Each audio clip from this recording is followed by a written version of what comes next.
All right, let's dive in. Today, we're looking at a philosophy that's almost like a spell for the living, a way to find some comfort and real clarity when you're staring down life's biggest questions.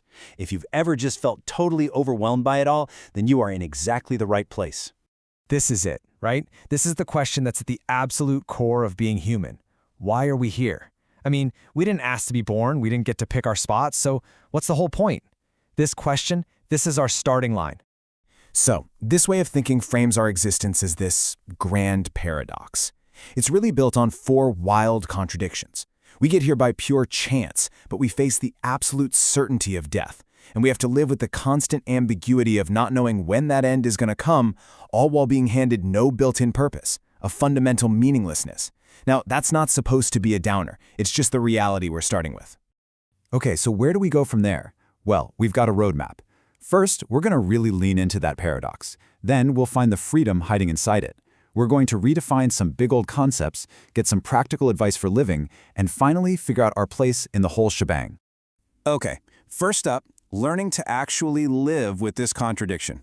Instead of seeing it as some problem we have to solve, we're going to start seeing it as the very foundation of our freedom.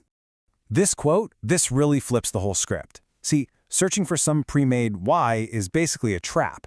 The question itself can only exist because we exist. I mean, if we were never born, who would be around to ask it? The key then is to stop asking a question that has no answer and to start asking a much, much better one. So where does that leave us? Well, it leads us straight to the core idea here, that a life without some grand inherent meaning isn't empty. No, it's an open invitation for you to create your own. This slide just nails it. The old way of thinking, it makes purpose feel like a burden, right? Like it's something you lost and you have to go find it. But this new perspective, it frames purpose as a freedom.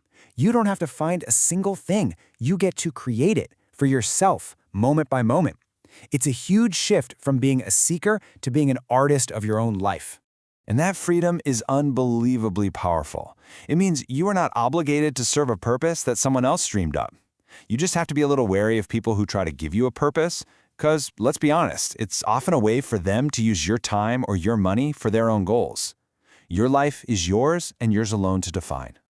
All right, now let's take this idea of right now and apply it to two of the biggest concepts in human history, heaven and hell.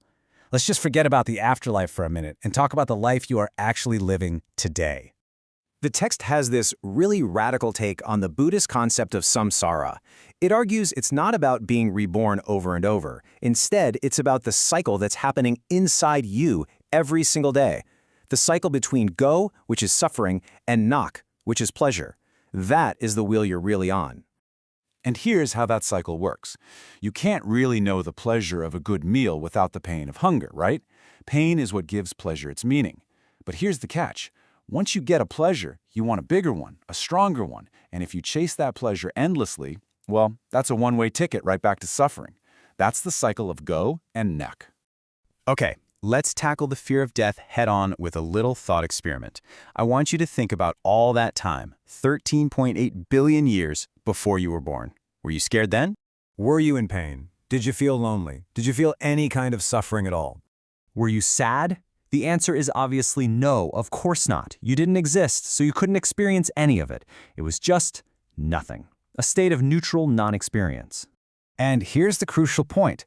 The state of non-existence after you die is exactly the same. It's not some dark room you'll be floating in forever. It is a state you will not, cannot experience. The fear of death is really the fear of something that, by its very definition, you can't feel. So, if non-existence is nothing to worry about, then where are heaven and hell? They're not places you go later. They are states you create now. If you live your life hurting people, exploiting them, you are literally building your own hell in the present. But if you live with kindness, with respect, you are building your own heaven, right here, right now. Now, this all sounds great in theory, but how do we, actually do it? Let's get practical. The text lays out a really clear guide for building that heaven in the present moment. It boils down to these three pillars. First, independence. Human dignity really starts with being able to support yourself. Second, growth. The only person you should ever compete with is the person you were yesterday. Comparing yourself to other people, that's just a recipe for stress. And third, presence. The past is over, the future is a mystery. Right now is all you've really got. And this just brilliantly sums up the power of being present, doesn't it? Our emotional state is so often a direct result of where our mind is hanging out. Peace isn't found by changing the past or trying to control the future. It's found by fully living in the gift of the present moment. And when it comes to dealing with other people, the text brings up the negative form of the golden rule. And this is so important. Notice it doesn't say, do good things for others. Why not? Because what you think is good might not be what they want or need at all. Trying to force your idea of good on someone can be its own kind of harm. Instead, it's simpler. Just don't do to them what you wouldn't want done to you. Respect their freedom.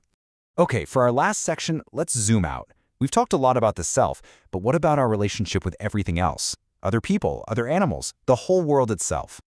This image just perfectly captures it, I think. The goal isn't to be perfect.